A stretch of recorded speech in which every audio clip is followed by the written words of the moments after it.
Hi everyone, thank you for joining. I'm going to project pretty heavily. There we go. Okay. My name is Mia Levada. I'm the product owner for the Center for Internet Security. And today I will be talking about what we consider some cloud security fundamentals at CIS. 3 steps that you can take towards those fundamentals and how CIS resources can help support that. All right, so getting started, if you're not familiar with who the Center for Internet Security is, I think that's an important first step. We were founded in 2000, really starting off by answering the question, what should I do to securely configure my system? We wanted to provide independent and trusted guidelines to help manage the secure configurations of your systems. So that would be the CIS benchmarks. But past that, we provide the CIS critical security controls, another best practice to help defend against cyber attacks. And a core part of our mission, because we are a cybersecurity nonprofit, is providing those resources for free for non-commercial use. So in order to develop and maintain our CIS benchmarks, what's really critical to the importance of those guidance is our community. The collaborative process that we use to develop the recommendations within these guidelines. We utilize subject matter experts like yourself, vendors, some AWSers at the event today, sponsors at the event today, to contribute their expertise to this consensus-based process. Another core component of CIS is our Security Operations Center. So we provide cyber threat prevention, protection, response, and recovery through our multi-state information sharing and analysis center and our elections information sharing and analysis center. Through that SOC, we help inform our best practice guidance, the CIS benchmarks, and the CIS controls.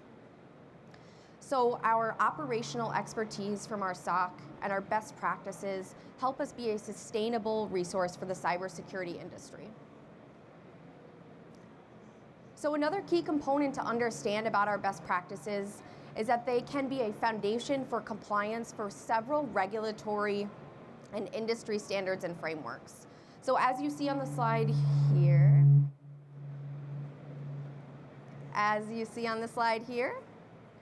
we have several frameworks that map to or reference our benchmarks and our controls. This is critical if you are a security practitioner or you are a compliance-focused practitioner. We want security to be inherent to your compliance journey, and we want compliance to be inherent to your security journey.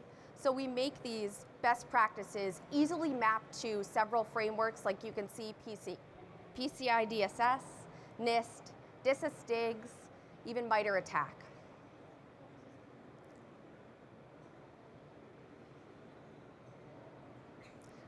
So in order to develop these best practices, like I mentioned, we use a consensus-based process. As you can see on this slide here, it's several steps to get to that endpoint of publishing, but what's really critical is, like I mentioned, we're utilizing the expertise of vendors like AWS, sponsors at this event, cybersecurity practitioners, to help bring the best and most accurate, strongest recommendations to a certain benchmark or to our controls. These are the people who know these systems best, contributing to this guidance to help us ensure that we're providing the most accurate and the most secure recommendations to you all.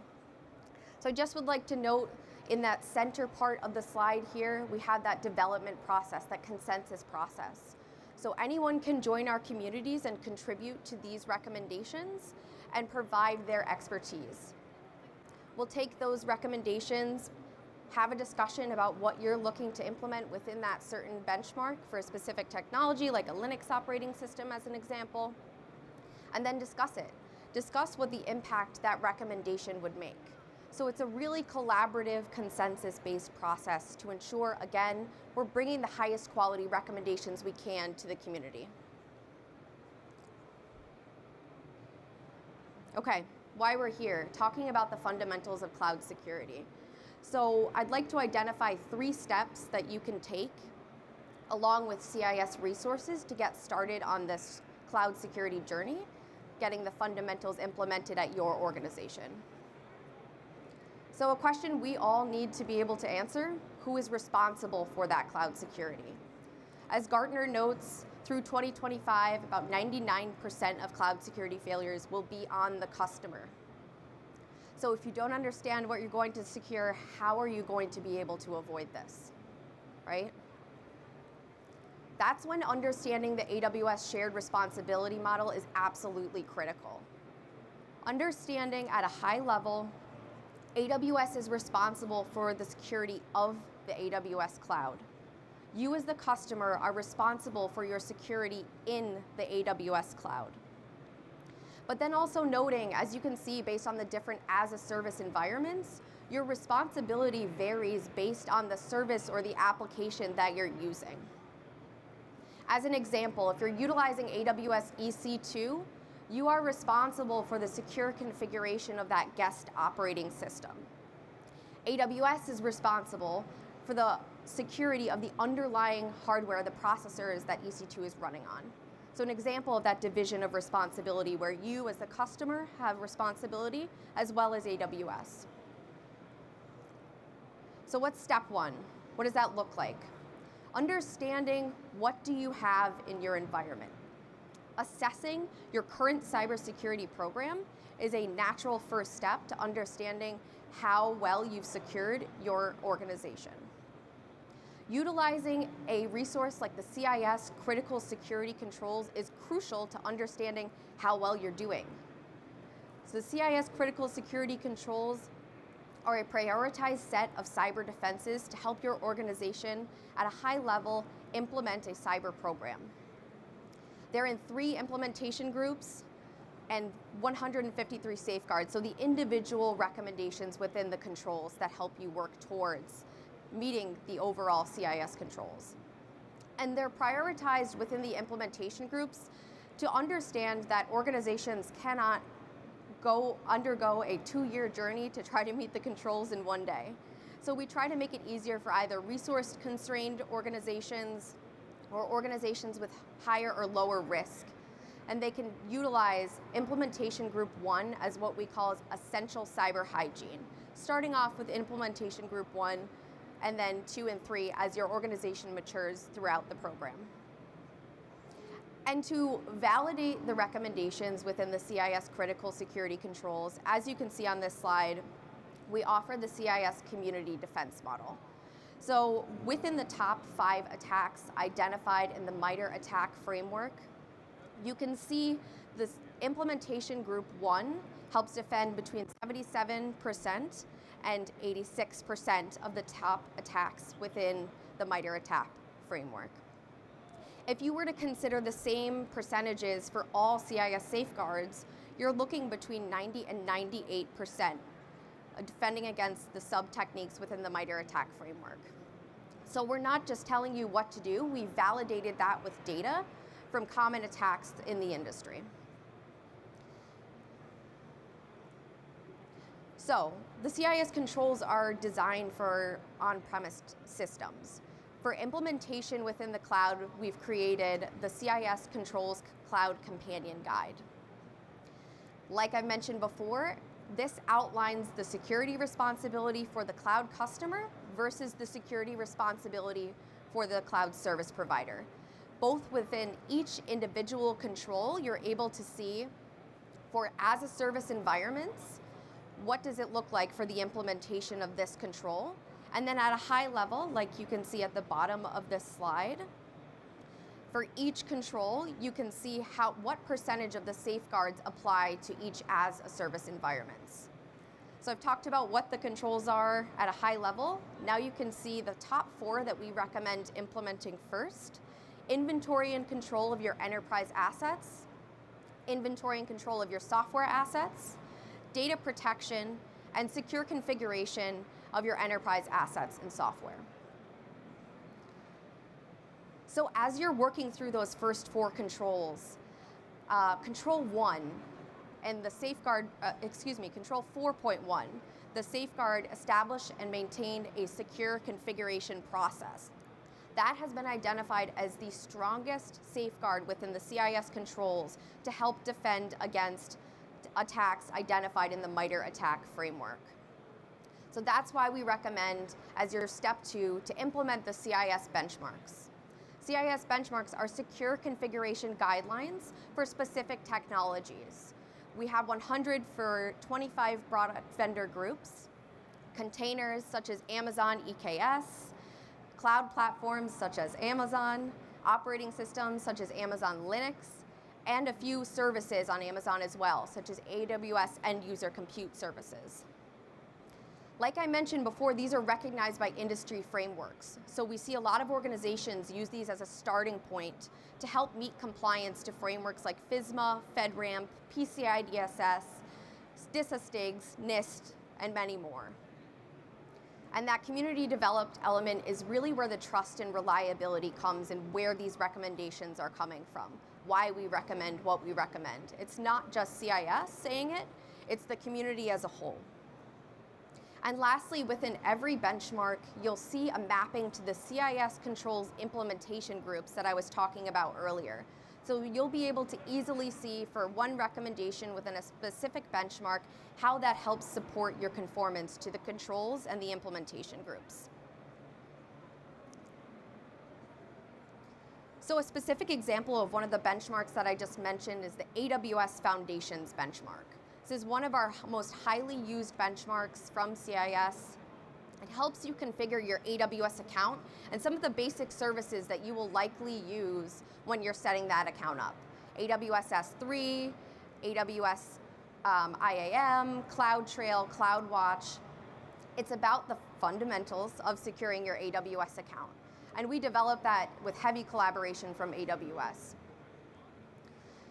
And another clear benefit that we see from the benchmarks that you may not get from other frameworks is that we're not just telling you what to do, we'll tell you how to do it. And we'll tell you why we're telling you how to do it, and we'll tell you the impact that will make within your system if you implement that recommendation. So there's a step-by-step list on how you can apply this recommendation. We'll give you the rationale, why we think this is important for the security of your system, and we'll give you the impact. Like I said, what will this do if I implement it in my system? So step 3, like I mentioned earlier, a key component of using an IaaS environment is understanding that you are responsible for securely configuring that guest operating system on EC2.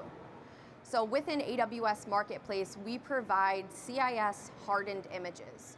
We're taking the virtual machine images, we're taking AMIs, and we're securely configuring them to the recommendations of the CIS benchmarks. Those community developed recommendations that I referenced earlier for Windows, Linux, and macOS operating systems on AWS, we're securely configuring those images, and then we're running a Syscat assessment report. So CIS's configuration assessment tool showing you exactly which configurations are in that image, included within the image, and put on the marketplace. Another key benefit of these images is that we're maintaining them on a monthly basis, patching them for any software updates, and then providing them back onto the marketplace. So taking some of that maintenance of manually configuring off and providing them in a space that you are likely using, considering you're here at this event today.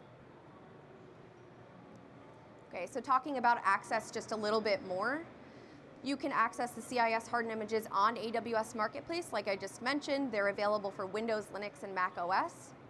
They're also available in the GovCloud region. And then, again, you're here today, you're interested in what AWS services utilize CIS. So Amazon Inspector, Audit Manager, Config, and Security Hub all include either the CIS benchmarks or the CIS critical security controls. And then lastly, like I mentioned at the top, you can access the CIS benchmarks for free, non-commercial use. That's just the PDF formats from our website, as well as the critical security controls. But if you're interested in a more automated way to implement these recommendations, we utilize membership as a way to help sustain the development and the maintenance of these best practices. So we offer membership for machine-readable formats of the benchmarks, as well as that CIS configuration assessment tool that I mentioned earlier. So that gives you the ability to scan your environment against the CIS benchmark and be able to see which recommendations passed and failed quite easily. And then when it comes to the controls, we have a CIS controls self-assessment tool, so CSAT, CIS CSAT. Say it 5 times fast. It gets a little bit of a mouthful. But that helps you implement the enterprise level strategy and understand while you're going through that journey, how well have you implemented the CIS controls and the associated safeguards.